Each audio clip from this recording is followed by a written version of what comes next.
For my presentation on Reflection 5.A on ethics and emerging technologies, I decided to cover the topic esports, or electronic sports, and they are just about the strangest thing in the world.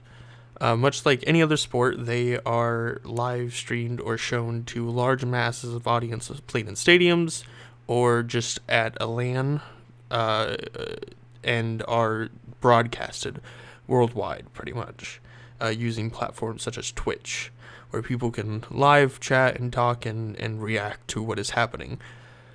It is one of the fastest growing industries and has, especially in recent years, grown massively. But it also has a lot of problems that can kill it. Esports has video games where teams or individual players, usually followed by organizations, play and compete against each other to prove who is the best of the best, usually with money involved for prize pools and millions watch through live streams or at the event itself in person. So one of the first problems that is attacking esports and is really plaguing it is a killing community.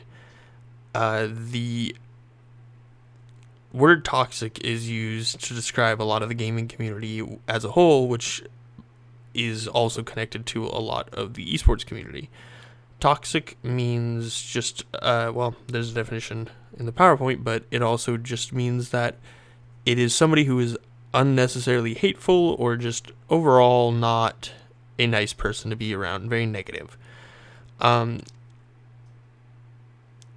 The gaming community is usually ruthless and cruel and is not stranger to pointing out someone's mistake and endlessly criticizing them for it. The community will often be have little tolerance for newcomers and is very threatening to the outside world, probably from a viewpoint of someone like a sponsorship joining and having your name titled on that is not good when it's surrounded by all that negativity. Many esport professionals have been known to quit due to the pushback and negativity that is ever so prevalent in the community and that they are faced with almost every day based on their play and performance. The second problem would be the problematic health that professional players experience.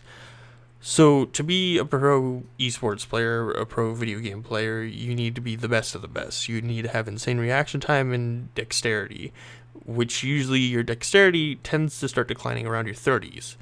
Not a very long lifespan for a career.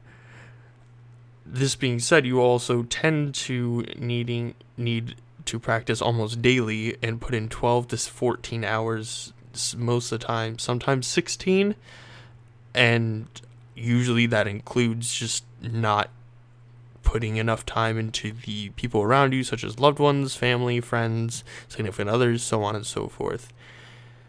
This is problematic because it ruins any relationships that an esports player will have, and it also can just tear apart their ability to speak with people regularly and can often lead to depression and other negative mental health side effects. These practices usually also involve not really going outside, so it's a lot of indoors sitting on a computer and consist of a lot of just talking to the same 5 or 6 people about the game, and that's about it. There's also things called boot camps, which can last for anywhere from 1 week to several months. That is just intense training every single day, all day, and usually you are somewhere else in a different country or in somewhere that is not your home, and you are just with the people on your team or your organization. Extreme amounts of pressure are also placed on the pro players due to the fan base that they have and how unforgiving that they can be. One slip up can be the difference between somebody coming back for the next major, being the biggest tournament, and just not being allowed back into the organization due to the way they performed or reacted. Along with this, and as a side effect, most pro players have been shown to have serious anxiety or depression problems that stifle their ability to perform in society and their game and just complete basic daily tasks.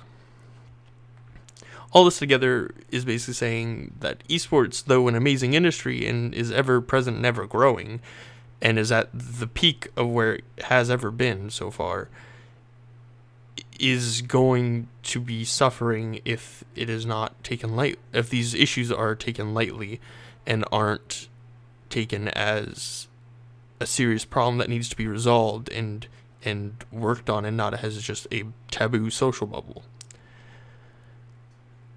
And then these are my references. Thank you, and I hope you're having a good day.